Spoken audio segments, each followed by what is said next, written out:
ustedes que nos acompañan esta noche en este programa IntelliJuris, en donde con José Ramón Cosío vamos a platicar del programa, de la crisis global de los poderes judiciales. Y hacemos este programa un poco para invitarlos, para entusiasmarlos a que participen en la maestría que tenemos en IntelliJuris de Derecho, Gobernanza y Regulación, de Derecho, Gobernanza Democrática y Regulación, porque justamente esta maestría, temas como este, como el futuro de la profesión jurídica, como las nuevas tendencias, como una reflexión a profundidad sobre lo que está pasando en el mundo jurídico, sobre cómo orientarse en esta nueva realidad jurídica, son temas que con los profesores que la planta docente de la maestría con mucho entusiasmo les puede compartir. Es una maestría que tiene como objetivo enriquecer la cultura jurídica, dotarlos de nuevas habilidades, nuevos conceptos, o no de nuevos conceptos, pero de revisar los conceptos tradicionales a la luz de lo que está sucediendo en el mundo. Digamos, el profesor Cosío, yo mismo y otros colegas participamos en este esfuerzo que está pensando sobre todo en ustedes. Así es que los invitamos a que si este programa les gusta y si tienen curiosidad por entender qué está pasando en el mundo jurídico, pues consideren unirse a la maestría. Y bien, el tema de esta noche pues tiene que ver con lo que está pasando en los poderes judiciales. Pensarán ustedes en el de México, pero vamos a ver que no solo es el caso de México, sino que estamos enfrentando un desafío al paradigma de lo que hacen, de lo que ha sido el objeto central de los poderes judiciales. ¿Y qué ha pasado? Déjenme introducir el programa con algunas ideas. Digamos que desde finales del siglo XX, pero sobre todo en el XXI, los poderes judiciales han sido objeto de diferentes reformas del uso de diferentes instrumentos institucionales para capturarlos, para cooptarlos, para deslegitimarlos, para debilitarlos. En muchos casos, lo vamos a ver, estos procesos se han iniciado mediante reformas constitucionales o cambios normativos o simplemente presiones disciplinarias, presupuestales, pero que sus efectos al final del día es erosionar la independencia judicial y por extensión los contrapesos que supone la existencia de poderes judiciales. Voy a mencionar algunos ejemplos. En Polonia, en 2015, el gobierno del Partido Popular Nacional Socialista, Ley y Justicia, emprendió una profunda reforma judicial encaminada a subordinar a los tribunales. El Consejo Nacional de la Judicatura fue reconfigurado, el gobierno adelantó la jubilación de jueces y en especial el Tribunal Constitucional polaco fue capturado por la designación de nuevos magistrados leales al partido. El escándalo fue tan grande que tuvo que intervenir la Unión Europea a través del Tribunal Europeo de Derechos Humanos e incluso se le pusieron sanciones económicas a Polonia por haber hecho estas acciones. En Hungría, el primer ministro Víctor Orbán básicamente reescribió la constitución para reducir la autonomía del Poder Judicial.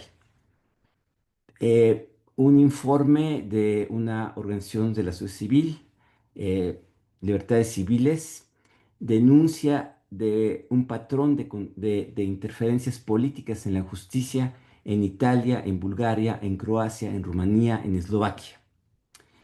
En Israel, hace muy poco, en 2023, la coalición gobernante encabezada por Benjamín Netanyahu propuso una reforma judicial radical que, aunque fue rechazada por las protestas cívicas y después por la guerra en la que entró Israel, buscaba limitar drásticamente las facultades del Tribunal Constitucional y aumentar el control político sobre la designación de jueces. En Turquía, Erdogan, el primer ministro, ha erosionado la independencia judicial y han incrementado el control del Ejecutivo sobre los tribunales. En Venezuela, que es probablemente el caso extremo en América Latina, el Poder Judicial ha sido totalmente cooptado y se ha convertido en el instrumento de un régimen autoritario. En Bolivia, Evo Morales impuso una serie de reformas al Poder Judicial con el argumento de democratizarlo y hacerlo más accesible. Sin embargo, muchas de estas medidas han sido altamente cuestionadas por cooptar el sistema de justicia por el poder político. En Brasil, durante el mandato de Jair Bolsonaro, se experimentaron conflictos intensos y sostenidos entre el Poder Ejecutivo y el Poder Judicial, especialmente con el Supremo Tribunal Federal.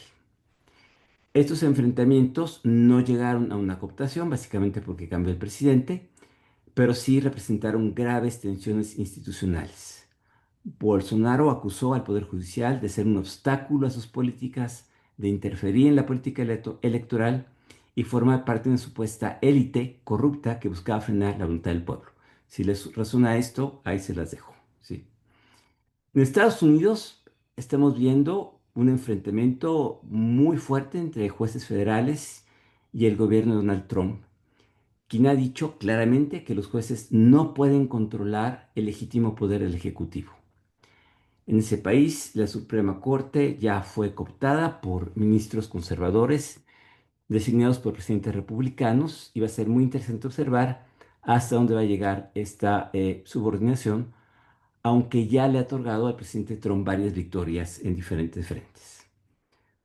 Voy a olvidar a México porque creo que es bastante conocido el caso, todos ustedes lo conocen, y con lo que él se ha planteado, creo que podemos ya entrar en el tema. Eh, José Ramón, eh, vamos a decir que creo que para entender lo que está pasando no podemos verlo solo en el presente, tenemos que tirar una línea hacia el pasado, hacia la conformación de los poderes judiciales modernos. Y mi primera pregunta entonces va a abordar sobre esto, es decir, ¿cómo y dónde surgen los poderes judiciales modernos? Porque es cierto que todas las sociedades tienen formas de resolver conflictos de adjudicación, pero la conformación específica dentro del constitucionalismo de los poderes judiciales es relativamente reciente. ¿Cómo y cuándo se configura? ¿Qué tradiciones confluyen? Y cuál es la función específica del poder judicial en el constitucionalismo? Pues muchísimas gracias, primero que nada, Sergio, pues no voy a decir la invitación, porque tú y yo somos profesores en este mismo proyecto, junto con otros muy queridos amigos, José Roldán, Roberto Lara, en fin, tantas personas que hemos tratado de armar esta maestría, que no es solo una maestría en derecho, como tú lo decías, es una maestría que tiene que ver con lazos de democracia, de paz, en fin, varios componentes adicionales, porque creo que eso es o son las herramientas que todos estamos necesitando. Así es que muchísimas gracias por esta oportunidad de dirigirnos a los que espero sean nuestros futuros alumnos para pues ayudarlos en su formación y ayudarnos entre todos a descifrar estos momentos que estamos viviendo. A ver, si yo tuviera que regresarme lo más remoto posible, más atrás en el tiempo, y tratara de encontrar una línea que empieza a ser de continuidad con todos sus cambios, yo tendría que proponer regresarnos al siglo XVII inglés. Estamos en los años 1600. Es un año muy difícil para el Reino Unido. Empieza a darse la persecución religiosa. Tenemos un rey decapitado, otro rey que escapa, una persona que ejerce el poder de forma republicana, que es Oliver Cromwell, el regreso de la casa reinante en la forma de la Casa de Orange, en fin, un momento muy complicado. Pero ahí me parece que empieza a cobrar sentido esta expresión, uno, del rule of law, dos, el gobierno de los jueces, y empieza a construirse una idea que me parece que es central en nuestro tiempo, que es la idea de la racionalidad jurídica es algo distinto a la racionalidad política o a la racionalidad, si se puede llamar así, religiosa. Recordamos aquella celebérrima frase del juez Cook cuando Jacobo I, el primero de los reyes de la dinastía Estuardo, le trata de disputar un caso y él le dice esta frase que me parece excepcionalmente interesante e inteligente. Sin duda alguna, Su Majestad está dotado de una extraordinaria razón natural, pero el derecho es una razón artificial. ¿Qué está tratándole de decir? El derecho no es un producto solo de la experiencia, no es un producto que se adquiera mediante lecturas generales, es un entrenamiento, es una forma de ver el mundo que se da con el derecho. Por supuesto que de ahí no deriva todo el cambio, pero sí se empieza a plantear un cambio importantísimo.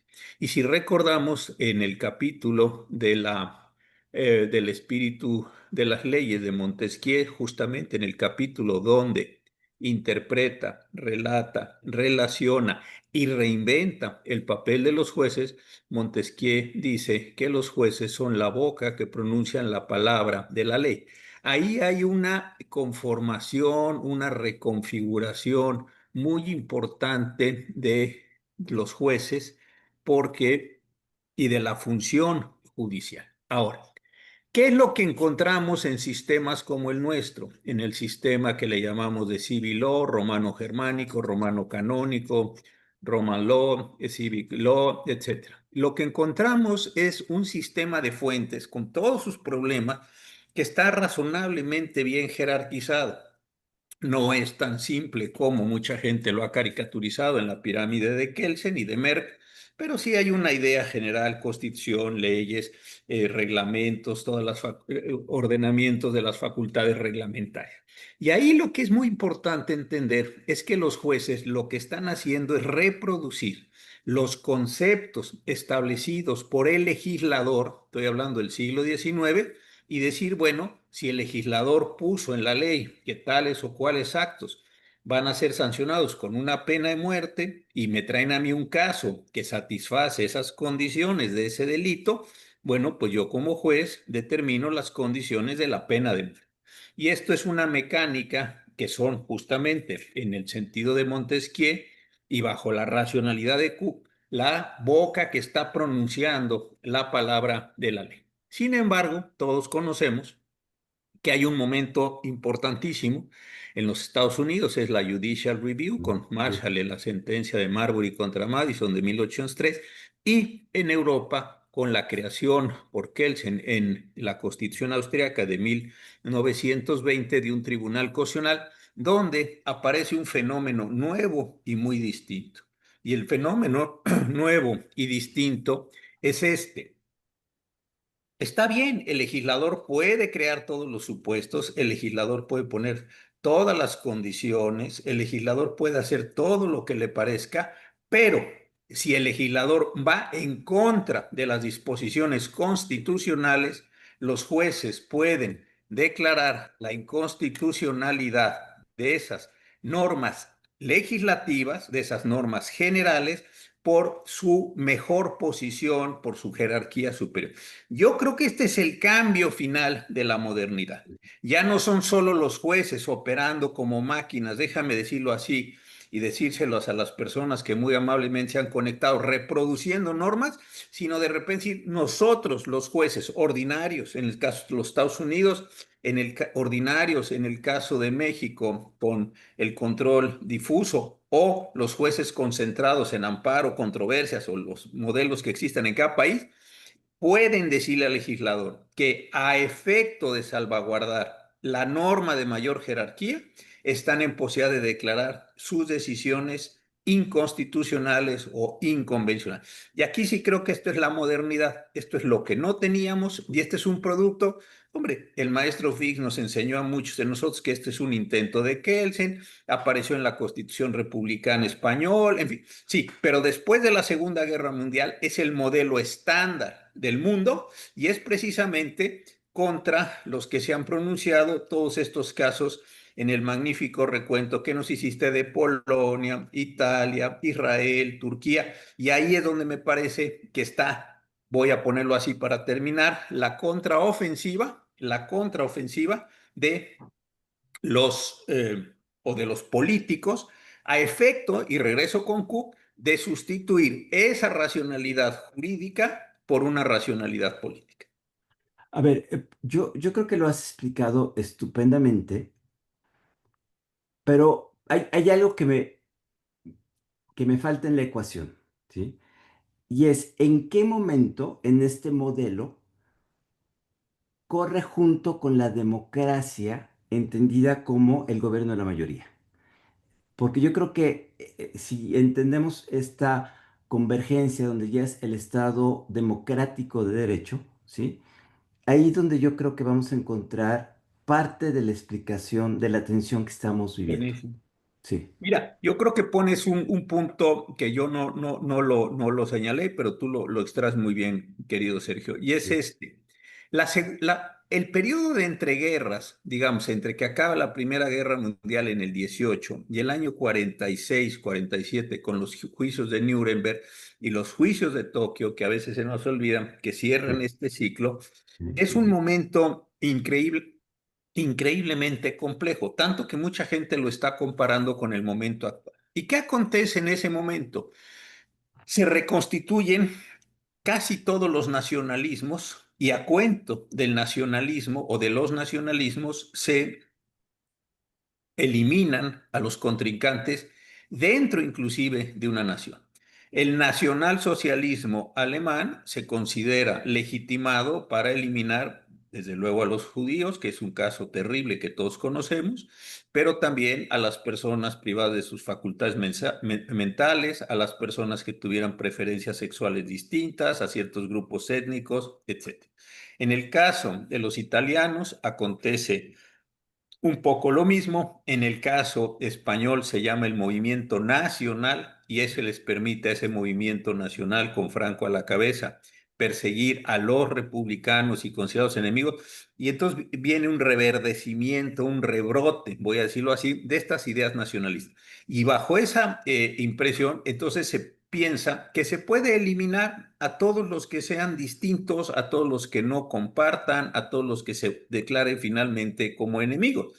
Es la aparición del término genocidio que hoy desafortunadamente pues tiene una presencia no solo lingüística, no solo lexicográfica, sino tiene una presencia en muchas actividades. Y tienes tú toda la razón. Entonces se presenta el siguiente problema, que creo que es el problema de fondo. ¿Puede la democracia tomar cualquier decisión? Cualquier decisión.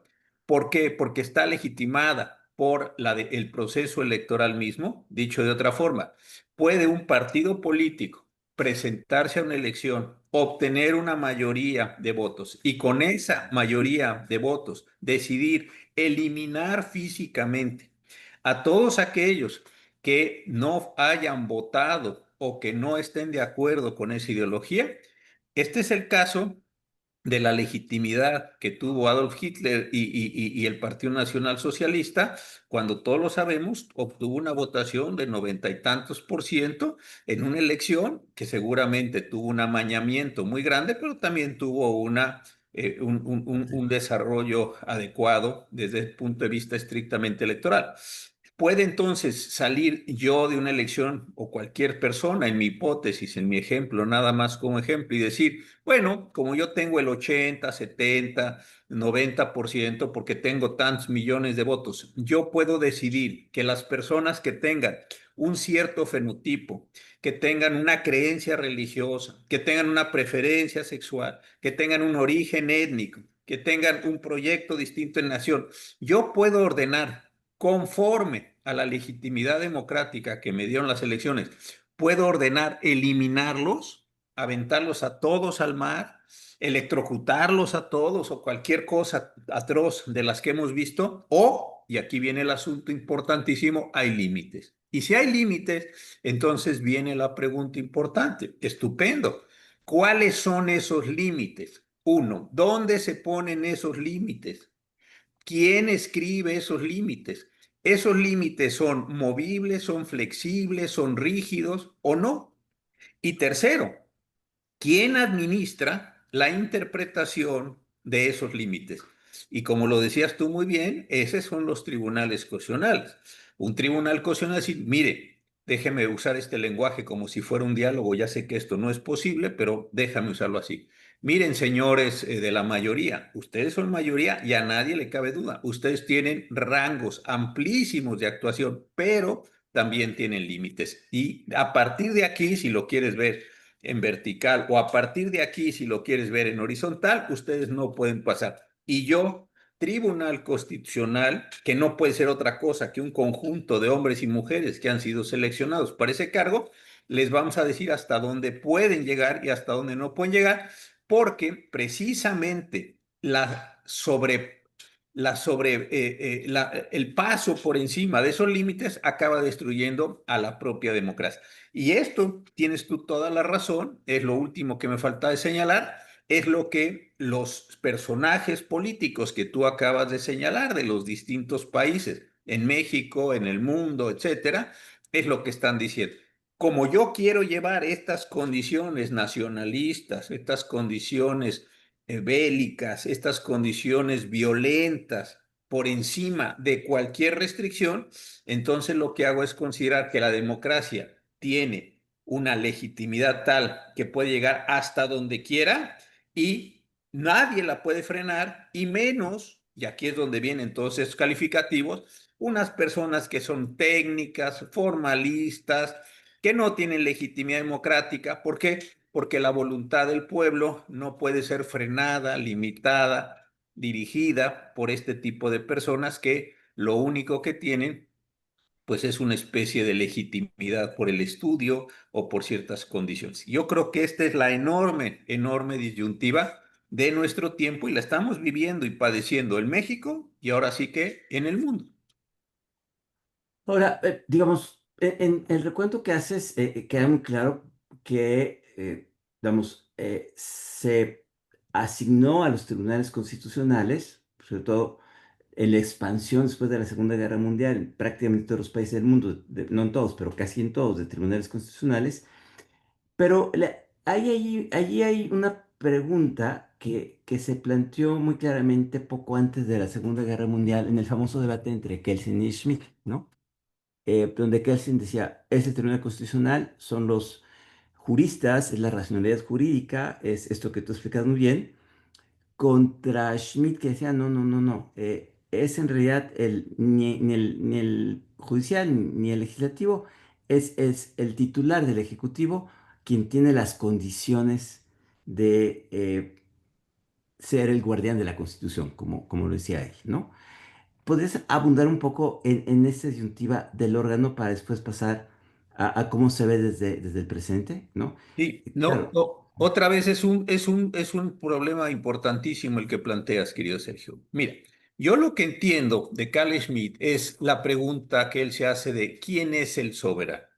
Y el sí, soberano, dice Carl Schmitt, es aquel que puede declarar el estado de excepción. Esta es su respuesta final. Y es una respuesta importante, como todo lo que, o casi todo, bueno, todo lo que escribió Carl Schmitt, uno puede coincidir o no con él, pero era un hombre de una inteligencia sobresaliente y de una agudeza sobresaliente. crítica. Y brillante, brillante. O sea, uno cuando lee los libros, como decía un profesor mío, el profesor Aragón, hay que leerlo con mucho cuidado porque si uno se descuida, de repente se salta uno una etapa del razonamiento y dice, pues suena bien. A ver, regrésese y vuelva a pensar las premisas de lo que hice. Entonces, lo que planteaba Carl Schmitt es quién es el soberano. Y el soberano es quién puede declarar el estado de excepción, uno, y quién puede actuar una vez que el estado de excepción se da.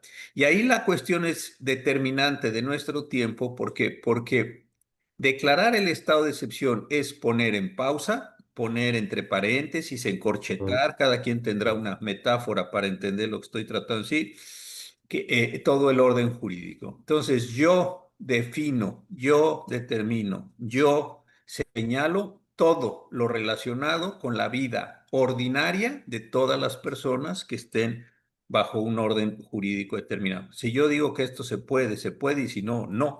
Y es una condición autorreferente hasta el momento en que el propio soberano decide levantar su estado de excepción o se encuentra con una condición de fuerza donde alguien lo desplaza por un golpe de Estado, o la guerra, cualquier otra, o revolución, o cualquier otra condición así. Claro, esto para una persona como Kelsen, que estaba y que hizo mucho trabajo por el orden jurídico racionalizado de las normas, de los frenos, de los contrapesos, es absolutamente imposible. Kelsen era un relativista. Kelsen, como muchos de sus antecesores, sobre todo en la parte que tiene, bueno, no me meto en esa discusión, ya la veremos en clase, pero en una parte, y Kelsen sí tenía un relativismo, decía la democracia puede hacer, puede no hacer, o sea, era un escéptico de estas condiciones. En cambio, Carl Schmitt, que abrevó mucho del modelo político, teológico de la Iglesia Católica, en varios libros lo expresa, la teología política, etcétera, Carl Schmitt consideraba que había un absoluto y consecuentemente lo que se tenía que hacer es mantener, permanecer el absoluto. Entonces, evidentemente había un choque de dos mentalidades muy, muy, muy serias. Por supuesto que en el nacionalsocialismo vence Carl Schmitt porque Carl Schmitt hace una configuración importante de todas las posibilidades teóricas, jurídicas y políticas del propio nacionalsocialismo y Kelsen pues tiene que salir, va a Harvard y acaba en Berkeley, en Estados Unidos, ahí escribiendo sus últimas obras. Por el contrario, Carl Schmitt se entroniza y queda como un jurista notable, inclusive después de la guerra, tiene alguna relevancia con algunos libros. Entonces, ahí vence, digamos, en ese momento Carl Schmitt. Sin embargo, cuando regresamos de la Segunda Guerra Mundial, vienen los juicios de Nuremberg, viene toda la reflexión sobre otra vez cuáles son los límites de la democracia, o dicho de otra manera, la democracia puede hacer lo que se le pegue, y voy a usar la expresión coloquial mexicana, la gana y no tener ningún límite. Es decir, la democracia puede, y son palabras de una cita de Kelsen, darse su propia sentencia de muerte y ejecutar su propia sentencia de muerte o no. Y Mm. entonces, claro, ahí le da una reivindicación muy importante a Kelsen. Pero en la actualidad se ha retomado, tú lo conoces muy bien, Sergio, eres un lector voraz de muchas obras que se publican en distintos idiomas. Hoy, si uno va a librerías de México, del mundo, si uno revisa textos de distintas posiciones, Carl Schmitt está de moda. Y Sí, Carl Schmitt está de moda, ¿por qué? Porque ha permitido, teóricamente, desde luego, Schmitt lleva muchos años de muerto, y ha permitido la apertura de otras racionalidades, ha legitimado o está legitimando otras fuerzas, y hoy Carl Schmitt es una persona que precisamente por estas razones ha tomado una relevancia enorme. Y digo, no sé si ellos así en lo concreto, las personas que mencionaste de Polonia y tal, y no sé si en lo sí, concreto leyeron a Carl Schmitt, pero al menos una caricaturización, al menos una lectura superficial o al menos algunos referentes, sí, sí son schmittianos por la enorme fuerza con que los logró sintetizar y presentar Carl Schmitt. exacto.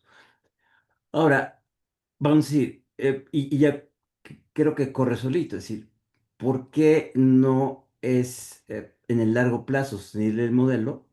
Porque lleva claramente a excesos si consideramos esta racionalidad o esta base, digamos, de derechos que no son disponibles, digamos, por una votación mayoritaria. Sin embargo, a los críticos de los jueces constitucionales, de los tribunales constitucionales, dicen, se preguntan, pues, si realmente un juez constitucional puede actuar por encima de los intereses políticos y de las visiones ideológicas que subyacen en cada persona, ¿no? Digamos, es una de las críticas más, ya no tan burdas, pero un poquito más sofisticadas en cuanto cuál es la posición del juez constitucional. Yo creo que hay varias maneras de combatir este argumento, pero me gustaría planteártelo para ver cómo lo consideras. Mira, yo lo que observo, y tú pues sabes muchísima, muchísima más sociología en general y jurídica que yo, eh, pero creo que el problema, y da un poco de tristeza decirlo, pero son ciclos históricos. Sí, Hay momentos, y yo creo que la época después de la Segunda Guerra Mundial, que luego se exacerbó con la Guerra Fría y sus manifestaciones, la Guerra de Corea, Vietnam, etcétera, etcétera, todo el poscolonialismo, etcétera. Yo creo que ahí hubo un momento en el que veníamos de una experiencia brutal, tal vez una de las experiencias más brutales de la historia. se mataron personas por su fe religiosa, por su pertenencia a un grupo. Teníamos desde antes toda la matanza que hicieron los turcos de Armenia. O sea, veníamos de un momento horrible de la historia. Y además es un momento que se dio a conocer. Pues las fotografías de los campos de Auschwitz o de Birkenau, etcétera, la entrada y todo lo que vimos, las fosas comunes y la cámara de gases, una cantidad enorme de fenómenos.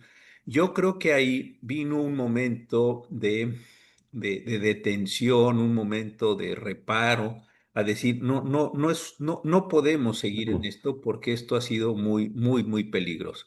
Y tengo la impresión, pero es una impresión, que el hecho de que existiera la bomba atómica, la posibilidad de llegar a destrucciones masivas también nos llevó a decir, oigan, esto se puede salir de control muy aprisa.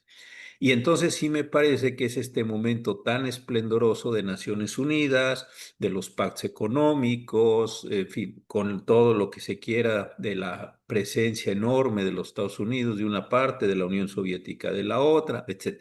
Pero creo que hay un momento de calma, un momento de decir, si seguimos por donde vamos, Pero hay vamos que a rectificar, ¿no? sí, nos vamos a eliminar. Y yo creo que vino un momento de racionalidad, de paz. No estoy diciendo benéfico para todos, ¿eh? Estamos hablando de cosas también horribles que pasaron en África, en América Latina.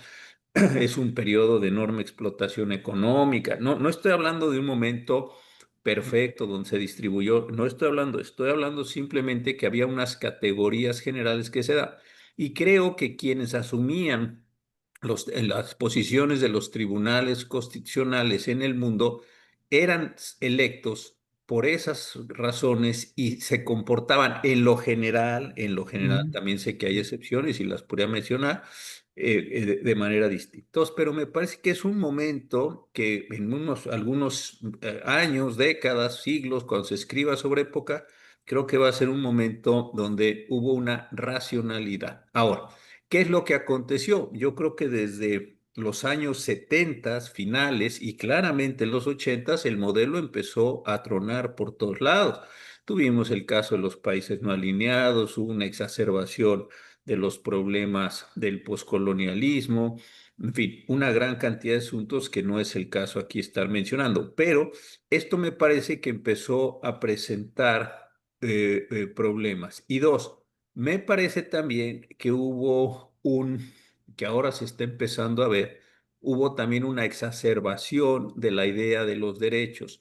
Empezaron a particularizarse los derechos. Yo creo que tú y yo lo vivimos mucho con varios ejemplos. Se rompió la universalidad de los derechos. Distintos grupos hicieron demandas por sus derechos sin importarles el resto ni los contextos, ni las posibilidades. Hoy le llamamos a eso woke o una filosofía woke. En fin, hay muchas maneras de definirlo, pero creo que esto empezó a suceder. Y creo que vino también entonces una condición pendular de muchísimos grupos que se dieron cuenta que tenían que controlar a los tribunales constitucionales porque justamente los tribunales constitucionales tenían un enorme poder en la definición de las cosas. Las campañas que hizo Nixon, las campañas que hizo Reagan, las campañas que hicieron Bush padre e hijo y que después hizo también y está haciendo el presidente Trump, son campañas para poner personas deliberadamente con su propia ideología en bueno, en los cargos judiciales con el fin de modificar esa filosofía que también en una etiqueta muy amplia le llamaban la filosofía liberal de los derechos. Y creo que nosotros la tuvimos en México con un sesgo distinto. ¿Por qué? Porque aquí nosotros en México la filosofía que quería atacar la Corte no se presentó como una filosofía de derecha, como en Estados Unidos, Polonia, etcétera, o Brasil, sino se presentó como una filosofía, una ideología de izquierdas, y precisamente por eso es la manera en la que se ataca a los jueces que ya se van y lo que está justificando la llegada de los jueces que, perdón que lo diga así, están llegando. En los Estados Unidos se dice, hay jueces liberales que fueron nombrados por Obama o por Clinton, etcétera, y son jueces que apoyan el aborto y son jueces que apoyan la marihuana o los matrimonios del mismo sexo, etcétera. Pero entonces es un ataque de las derechas contra esos jueces. Al revés, en México, aquí lo que se dice es, estos jueces no son suficientemente empáticos con el pueblo, estos son jueces que son fifís, estos son jueces que son, en todos los casos siempre se analiza corruptos, esa sí es una expresión general, pero creo que ese se está dando esta condición de ataque. Pero si nos fijamos, sea que estén los de la izquierda o supuesta izquierda atacando a los jueces, o sea que sean los de la derecha o supuesta derecha atacando a los jueces, en los dos casos lo que se está pretendiendo es desplazar a los jueces para que el poder político pueda tomar la totalidad de las decisiones, y este me parece que es el elemento central, la totalidad de las decisiones sin tener que enfrentarse a una racionalidad jurídica que por lo demás la propia dinámica, la propia mecánica política constituyó en democracia. Este me parece que es el verdadero problema del fondo. Da igual si se llama López Obrador o se llama Bolsonaro o Meloni o Erdogan ¿Cómo se o llama? en Es lo India, que no lo mismo. hemos mencionado, Mori. Da igual quién se llame. La idea es, tengo que quitar a los jueces porque los jueces son obstáculos para que yo, a nombre del pueblo, pueda tomar la totalidad de las decisiones sin tener que detenerme a pensar que las normas jurídicas me están constriñendo, que las normas jurídicas me están limitando, que las normas jurídicas me están direccionando en algún sentido. Sí. Ahora, ah, en este recuento que tú haces, me parece que hay elementos también muy importantes que tienen que ver con cuando desnudas el poder de los jueces constitucionales, ¿no? Como decía Hamilton, no tiene ni la espada ni la bolsa, ¿no? Se aparecen como con una gran fragilidad porque básicamente su sostén era la legitimidad que les daba esa posición, ¿no? Y entonces parecería que se rinden con menor facilidad ante el poder político que actúa con esta lógica que tú acabas de explicar, ¿no? Eh, en ese sentido, n- no habría que repensar muy cuidadosamente tanto el papel que tiene el juez constitucional en una función que es al mismo tiempo de garantía, pero de conservación de la racionalidad jurídica, ¿no? Y por otro lado, de las facultades que tienen los jueces, porque parecen totalmente dependientes del poder político para ejercer, digamos, la fuerza. Y queda claro que la fuerza de la razón o de la razón jurídica no va a ser suficiente cuando se enfrenta a la razón política o a la racionalidad política o a la fuerza política más bien, ¿no? Fíjate, yo creo que tocas un tema extraordinario, porque claro, cuando un juez resuelve cosas que van a ser de muy difícil ejecución, se encuentra en una paradoja. Se cuenta que John Marshall dictó una sentencia que afectaba al presidente Andrew Jackson. Y entonces se cuenta que Andrew Jackson dijo, bueno, John Marshall dictó su sentencia, que John Marshall la ejecute. Eso es una frase muy importante, ¿por qué? Porque lo que uno se está dando cuenta es, pues, no te presto al ejército, no te presto La a las policía. guardias nacionales, como por ejemplo el presidente Eisenhower tuvo que utilizar algunos cuerpos del ejército en Little Rock, etcétera, en Arkansas o en otros lugares para poder imponer todo el tema para romper todo el tema de la segregación. Eso es evidente. Ahora, lo que sí creo que ha cambiado de Hamilton para acá es un punto muy importante.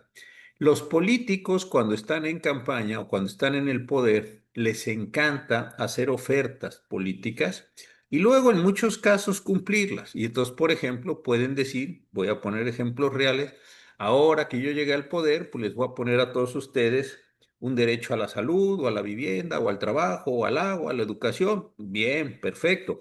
O como hizo el presidente López Obrador, voy a poner en la Constitución las pensiones, tales y cuales, para que ustedes en su momento las puedan ejercer. Aquí es donde me parece que hay una de las tensiones mayores de nuestro tiempo. ¿Por qué? Y voy a ponerlo con un caso concreto de un asunto que me tocó en la Suprema Corte cuando yo estaba por ahí, un asunto de sal. En algún momento vino, y lo pongo, creo que esto va a revelar mucho de lo que estoy tratando de decir. En algún momento una persona, bien o mal, no entro a juzgarla, promovió un amparo porque le cobraban la educación, un posgrado, perdón, en una universidad pública del estado de Michoacán. Bueno, en la Universidad Nicolaita del estado de Michoacán. Esta persona dijo, la cuestión dice, toda la educación que imparte el estado es gratuita. Esta persona promovió el amparo, se lo otorgó el juez, lo pasó por el colegiado, llegó con nosotros a la corte y la corte le confirmó la decisión. Claro, vino todo el estado de Guanajuato, de Michoacán, perdón, y vino la Secretaría de Hacienda Federal y todos a decir, oigan, es una locura. La respuesta es interesante aquí. La Corte no puso que toda la educación era gratuita.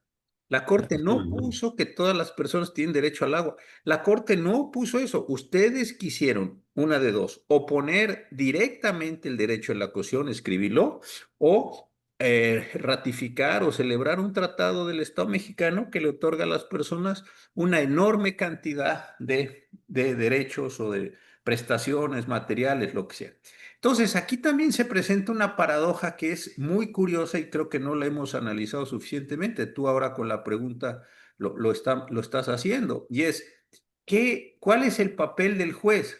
Los políticos, por ganar la campaña, y ganar la elección, hacer la campaña y ganar la elección o reelegirse, pues, se ponen a ofrecer cualquier cantidad de cosas que suenan padrísimo, sin darse cuenta que están constituyendo desde el punto de vista jurídico relaciones jurídicas y que esa relación jurídica es reclamable por alguien en un proceso y que contra esa reclamación hay una sentencia y contra esa sentencia hay una ejecución.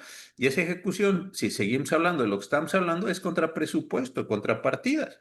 Un amigo común tuyo y mío decía alguna vez que le daba miedo encontrar una sentencia que dijera la justicia y la unión ampara, protege y receta, ¿no? Así, y receta, ya sabes a quién me refiero, a Carlos, y que decía, y receta tales o cuales medicamentos.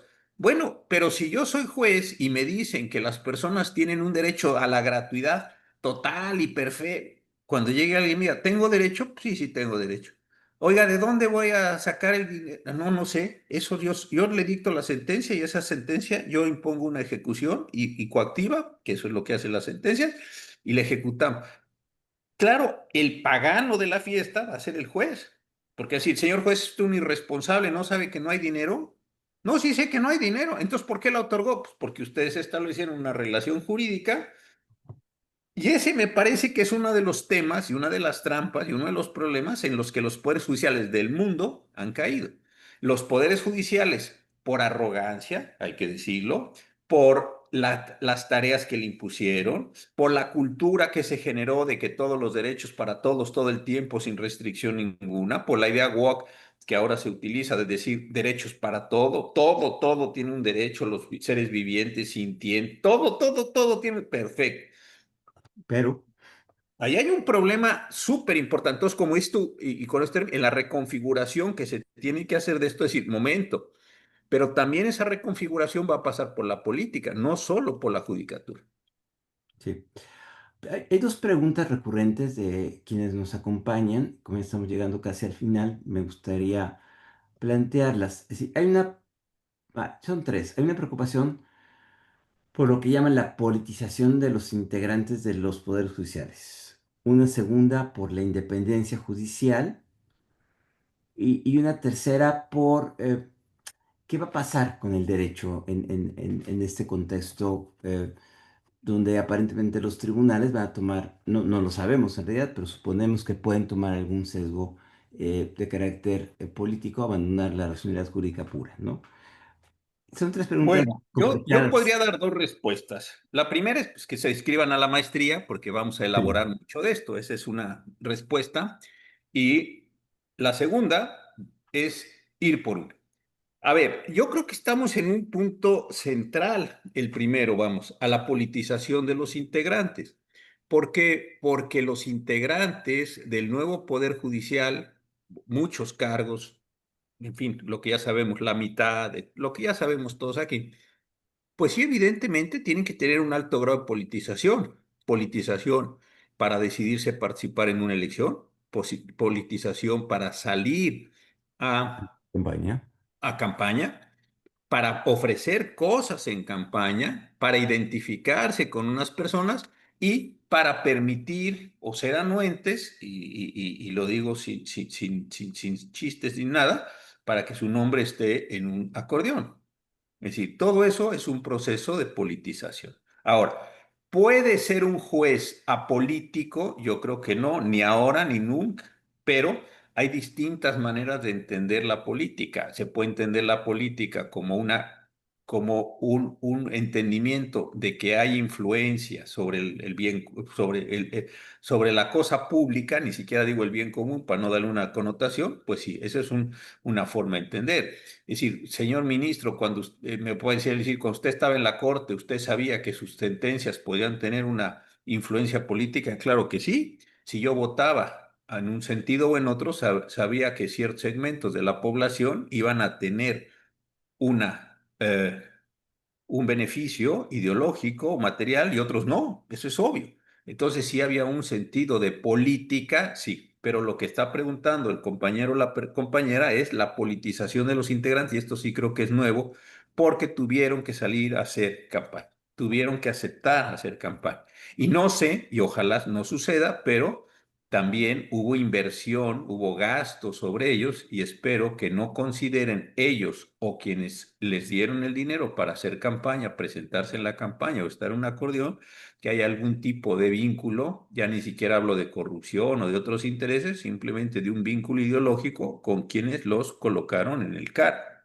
Entonces alguien podría decir, ¿qué dice la ley? Pues no sé, ni me importa porque la ley no es lo relevante aquí. Lo relevante aquí es la campaña, la elección, los vínculos que se generaron con unas personas en concreto o con la ideología de un movimiento que se denomina a sí mismo o se ha denominado como movimiento de la Cuarta Transformación. Yo creo que es un asunto muy importante. Y esto va relacionado, querido Sergio, con la segunda pregunta. ¿Cuál es la independencia judicial? Hoy en día, yo creo que todos, y más nos vale tener sospechas. Sospechas quiere decir que, dada la forma en la que muchos quedaron, hubo las tómbolas, que nunca entendimos qué estaba pasando ahí. Hubo tantas excepciones en el Instituto Nacional Electoral, los circuitos se convirtieron en distritos, las boletas no quedaron canceladas, las boletas sin doblar aparecieron en los recuentos, es decir, una gran cantidad de irregularidades. Uno lo menos que puede hacer es tener sospechas sobre la elección y también me parece que es razonable tener una sospecha sobre los sujetos y las actividades que esos sujetos van a realizar una vez que estén en el cargo. Ahora, ¿tenemos la certeza de que toda la independencia judicial o una parte de la independencia judicial se rompió? La certeza no, porque tenemos que empezar a ver las sentencias. Las sentencias es donde empezaremos a ver si efectivamente se rompió o no ya, en definitiva, esa independencia. Si encontramos que en un universo de sentencias, todas las sentencias son a favor de una persona o de un grupo o de una organización o de un poder, o que donde había unos derechos que nos protegían, esos derechos se van limitando, reduciendo o inclusive desapareciendo, bueno, pues entonces uno sí podría confirmar lo que hoy es una sospecha amplia sobre la independencia. Y la tercera pregunta que me parece importantísima es, ¿y qué pasará con el derecho? Y yo creo que hay dos formas, y de verdad que aquí en IntelliJuris los compañeros estamos y que tratamos de generar cultura jurídica y también ánimo y también temple moral, hay que decirlo, lo hemos pensado, es que el derecho se va a transformar, pero no se va a perder. Y está en nosotros saber cuáles son estas condiciones de transformación. Yo creo que vamos a tener un punto, a ver qué les parece, y esto lo comparto con todos, que es el siguiente. Creo que hubo un momento hace algunos años, y conste que yo soy muy favorable a esto, no estoy ni retractándome, ni estoy haciendo aquí una negación, ¿no? Pero creo que nos sentíamos todos muy cómodos hablando de argumentaciones, de neoconstitucionalismos, de derechos humanos, y creo que perdimos mucha finura jurídica y mucha finura técnica. Pero como sabemos aquí, y perdón si alguien ha oído este ejemplo, pero me gusta poner ese ejemplo, creo que tenemos que volver a distinguir entre una licencia, entre una autorización, entre eh, un permiso y distintas formas, por poner solo un caso de los actos administrativos. Creo que lo que estamos obligados es a volver a las bases del derecho y entender que el derecho es un buen mecanismo, no perfecto, no da para todos todo el tiempo, pero sí es un mecanismo de organización social. Y si lo que vamos a empezar a ver es un desorden social o se va a incrementar el desorden social por las delincuencias, por los intereses económicos, por la geopolítica, etcétera, creo que lo único que nos puede hacer es, lejos de pensar que el derecho no sirve para nada, al contrario, tratar de reconstituir las categorías jurídicas, y lo decía muy bien Sergio al comienzo de su intervención, tratar de reconstituir las categorías jurídicas, volver a plantar cara y decir, pues usted será el más poderoso, usted será el mejor electo, lo que usted quiera, pero hay categorías jurídicas que se tienen que respetar. Y esto sí me parece que es una función de todos nosotros, y creo que es una de las misiones, no la única, pero sí una de las misiones de IntelliJuris y de quienes participamos en este proyecto, querido Sergio. Claro, porque al final del día lo que estamos tratando de hacer con las categorías jurídicas, con el conocimiento jurídico, es esta organización que contiene al poder para que pueda encauzarse el ejercicio del poder, de la política pública, en un entorno donde, eh, en la lógica también contradictoria del derecho, ¿no? Sea esta dialéctica entre los diferentes actores lo que va conduciendo el camino, ¿no? Y es este pasar de un gobierno de los hombres, del capricho, al gobierno de las leyes. Bueno, la famosa frase eh, que todos conocemos y que lo que quiere decir es un gobierno que esté basado en esa racionalidad, en esa previsibilidad, en esas reglas del juego que plantan cuál es la cancha, ¿no? Y que en esa cancha tú sabes cuáles son las conductas permitidas, las conductas prohibidas, lo que puedes esperar y lo que puedes hacer, ¿no? Y yo Y creo que mira, eso es Sergio, el juego. querido, la gente se va a seguir casando, la gente Sí. va a seguir teniendo hijos, la gente va a seguir teniendo que comprar bienes, servicios, prestar bienes, prestar servicios. Es decir, puedes estar en una situación difícil y yo no lo dudo. La burocracia puede, el servicio público, a mí no me gusta hablar de burocracia, porque tiene una connotación muy despectiva. El servicio público, las personas que trabajan, quieren saber cuáles son sus facultades, quieren saber qué pueden hacer, qué no pueden hacer, cuándo pueden. Bueno, sobre eso tenemos que reflexionar. ¿Qué es el derecho administrativo sancionador? Es lo mismo que el penal. No, ¿excedimos eso? ¿No excedimos? ¿Vale la pena tomar esas categorías o no? Eso va a ser una parte del curso. Otra, de la maestría, otra parte importantísima es, ¿de veras todo lo tenemos que llevar a litigios o podemos encontrar y cuándo y cómo y para qué medios alternativos? El amparo tenemos que seguirlo pensando así en una cosa histórica, o debemos y que el federalismo, que es otro tema que a ti y a mí nos preocupa tanto, el federalismo debe seguir siendo lo que es o va a cambiar, es decir, pero si no entramos a todo eso, me parece que entonces no solo perdemos nuestra relación con el poder, sino perdemos también nuestras condiciones de convivencia. Yo insisto, habrá gente joven aquí de las muchas personas que se conectaron, es un número importante. Pues no sé cuál sea su edad ni sea su condición, pues o se van a querer casar, van a tener hijos, van a querer un día tener su propia casa o ya la tiene. Yo qué sé, todo eso es derecho, no nomás derecho es los actos de autoridad horribles o no, no. Y va a haber eso que hacerlo, rehacerlo. Hay problemas de lavado de dinero, hay problemas quien trabaja en una notaría. Es decir, hay una cantidad enorme.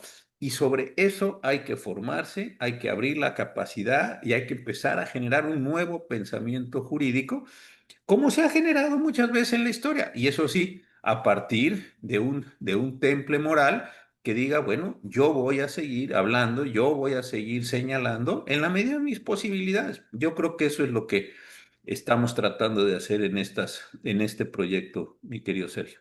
Así es, José Ramón, pues ya se nos acabó el tiempo. Son las 8 de la noche, un poquito antes. Eh, pues ese es el tipo de conversaciones que tenemos en la maestría y dejo que el director de la maestría, Luis Pereda, les platique un poco más y despide el programa. Adelante, Luis, por favor. Gracias, pues un gusto. Gracias a todas y a todos por darnos un poco de su espacio, pues para conversar. Creo que nada de lo que yo pueda decir podría ensalzar indebida o injustificadamente la conversación que tuvieron aquí dos profesores de la maestría. Al doctor José Ramón Cosío, ustedes lo pueden tener los martes de las 7 de la noche a las 9 de la noche en su clase número 1 del cuatrimestre en la maestría.